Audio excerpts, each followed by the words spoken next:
హిందువులను పోయి తిట్టిపిస్తాడు. ఇప్పుడు ఇందరి మీద సిబిఐ ఈడీ జరుగుతుంది, ఎంఐఎం మీద ఇప్పటికి జరగదు.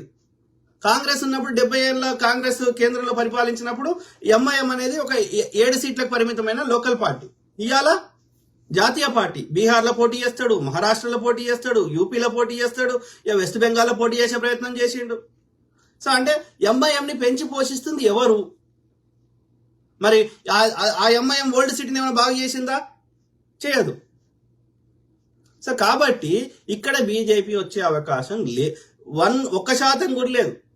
వాళ్ళకున్న ఒకే ఒక దారి ఏంది?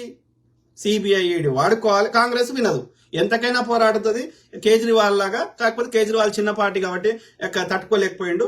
కానీ కాంగ్రెస్ అట్లా కాదు, జాతీయ పార్టీ, ఒక స్వతంత్ర 170 ఏళ్ళ చరిత్ర గల పార్టీ కాబట్టి తట్టుకొని కొట్లాడుతుంది. ఓకే, కాబట్టి Congress party know where it compromises with, ఎందుకంటే కంప్లీట్ లెఫ్ట్ భావజాలు. పేద సన్న మధ్యతరగతి వాళ్ళు వీళ్ళ కోసమే, బడుగు బలహీన ప్రజల కోసమే పోరాటం చేస్తుంది కాంగ్రెస్ పార్టీ. ఆది నుంచి నేటి వరకు అదొక వ్యక్తి పెట్టిన పార్టీ కాదు, దేశం మీద ప్రేమ ఉన్న వాళ్ళందరూ కలిసి పెట్టుకున్న పార్టీ కాంగ్రెస్. అందరు ఒక దగ్గర గుమి కొడుతుంది అని కాంగ్రెస్ అన్నారు, అంతే. ఓకే, సో కాబట్టి కాంగ్రెస్ లో సమిష్టి నిర్ణయాలు జరుగుతాయి. ఎవడో ఢిల్లీలో ఒకడు కూర్చున్నాడు నిర్ణయం చేయడు. కాంగ్రెస్ పార్టీలో ప్రతి దానికి మీటింగ్లు జరుగుతాయి ఏఐసిసి లెవెల్లో. సో అందరి అభిప్రాయాలు తీసుకున్నాకనే నిర్ణయాలు వస్తాయి. కాబట్టి దట్ కంప్లీట్. అదే బీజేపీని పెట్టింది 2 బ్రాహ్మణులు. సో అక్కడ ఎవడో ఢిల్లీలో బ్రాహ్మణ్ నిర్ణయిస్తాడు. ఇక్కడ బీఆర్ఎస్ ని పెట్టింది కేసీఆర్ కాబట్టి కేసీఆర్ గారు నిర్ణయిస్తారు.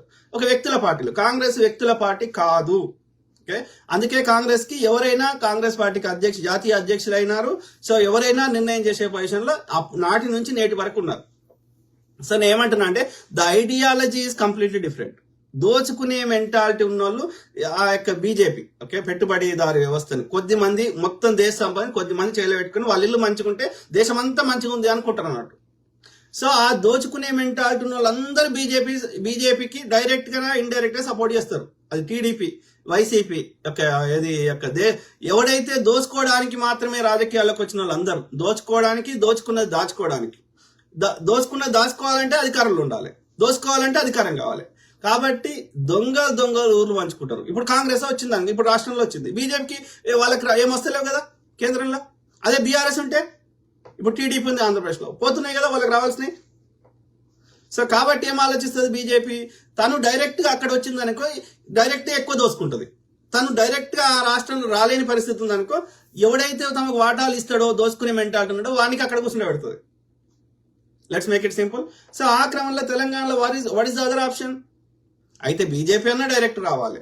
బీజేపీకి ఇక్కడ వచ్చే అవకాశం లేదు కాబట్టి ద ఆల్టర్నేటివ్ ఇస్ బీఆర్ఎస్ రావాలి. కానీ బీఆర్ఎస్ మీద ఒక నెగిటివ్ ఇంప్రెషన్ వచ్చింది. వాడు దోసుకోవాల్సిన దానికంటే ఎక్కువ దోసుకున్నాడు, పనికిరాని మాటలు చెప్పిండు, శుష్క వాగ్దానాలు ఇచ్చిండు తప్ప అవి నెరవేర్చలేదు, ప్రజల్ని కలవలేదు, ఎంతసేపు ఫామ్ హౌస్ లో వండుకున్నాడు, ప్రజల సొమ్ముని నీళ్ళ లెక్క ఖర్చు పెట్టిండు, భూములు కబ్జా పెట్టిండు, రకరకాలుగా నిర్బంధం చేసిండు, ఉద్యోగ సంఘాలు లేకుండా చేసిండు, ధర్నా చౌకులు ఎత్తేసిండు, హింసకు గురి చేసిండు, కొడుకైతే డ్రగ్స్ పంచిపెట్టిండు, మందు ఉచ్చలుడితనం చేసిండు, ఇక స్త్రీలను అయితే వస్తువు కంటే అధ్వానంగా ట్రీట్ చేసిండు. ఇట్లా రకరకాలుగా ప్రజలు బాధపడ్డారు. కాబట్టి ఇప్పుడిప్పుడే కొంచెం ఊపిరి పీల్చుకుంటున్నారు. ఇప్పుడిప్పుడే ఉద్యోగాలు వస్తున్నాయి. ప్రజలు మహిళలు తమంతట తాము ఏమైనా పని చేసుకునే స్థాయిలో ఉన్నారు. స్వతంత్రం, వాళ్ళకి ఒక స్వేచ్ఛ, వాళ్ళ చేతిలో 4 పైసలు ఆడుతున్నాయి. ఇవన్నీ చూసినాక ఇదే సన్న బియ్యం సన్నాలు ఏమంటాడు, మళ్ళీ వద్దంటాడు, ఒకసారి కొంటమంటాడు, ఒకసారి కొనమన్నాడు. సో ఇట్లా రకరకాలుగా ప్రజలు ఇబ్బంది పడ్డారు. కాబట్టి they thought Congress is the ఆది నుంచి నేటి వరకు.